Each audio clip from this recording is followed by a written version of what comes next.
kalian pernah kan? Baru masuk rumah, payung masih basah. Terus, mau dibuka buat dikeringin?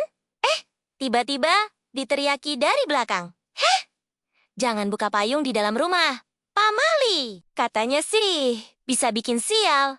Bahkan, ada yang bilang bisa ngundang kematian.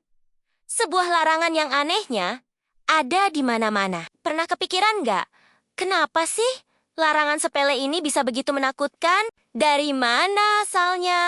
Nah, di zona kebenaran, kita akan telusuri jejaknya. Dan percayalah, ceritanya lebih liar dari yang kalian bayangkan. Ternyata, jejaknya membawa kita jauh banget ke masa lalu. Ke negeri para Firaun, Mesir kuno. Di sana, payung atau parasol itu bukan buat hujan, tapi buat menahan panas matahari. Dan ini bukan barang biasa. Payung itu simbol kemewahan.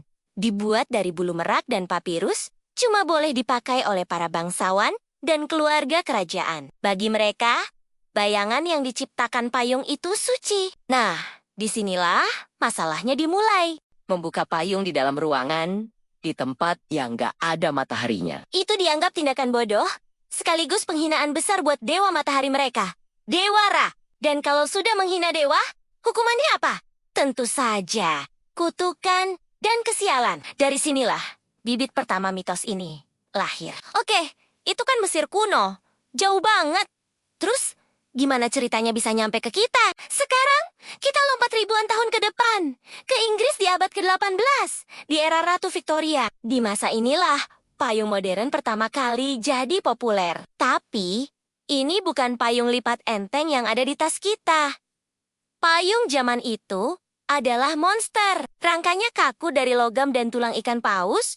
Mekanismenya pakai perbaja yang brutal dan suka macet. Membuka payung raksasa ini di dalam ruang tamu yang sempit dan penuh barang pecah belah adalah resep bencana. Ruji-ruji besinya yang tajam bisa dengan mudah mencolok mata orang, merobek sofa, atau mecahin guci kesayangan. Jadi kesialan yang ditimbulkan itu bukan sihir, tapi kerusakan fisik dan cedera yang sangat nyata. Larangan itu adalah aturan keselamatan praktis. Tapi selain bahaya fisik, ada juga logika lain yang bermain di sini. Logika simbolis. Coba pikir, apa gunanya payung? Melindungi kita dari hujan atau badai di luar kan? Lalu apa gunanya rumah? Sama, melindungi kita, membuka payung di dalam rumah. Secara simbolis itu artinya, kita nggak percaya sama perlindungan atap kita sendiri. Kita seolah-olah mengundang badai atau masalah masuk ke dalam tempat paling aman kita. Aneh kan kedengarannya? Tapi begitulah cara pikiran manusia bekerja dengan simbol. Jadi, kalau kita tarik benang merahnya, larangan membuka payung di dalam rumah itu bukan soal sihir atau kutukan. Itu adalah sebuah fosil dari sejarah.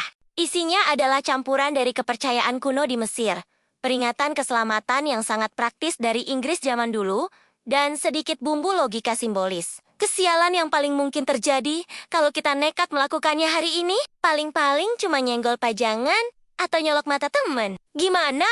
Setelah tahu ceritanya, jadi lebih masuk akal kan? Kenapa nenek kita ngomel-ngomel? Tulis pendapat kalian di kolom komentar. Siapa di sini yang masih dimarahi karena buka payung di dalam rumah?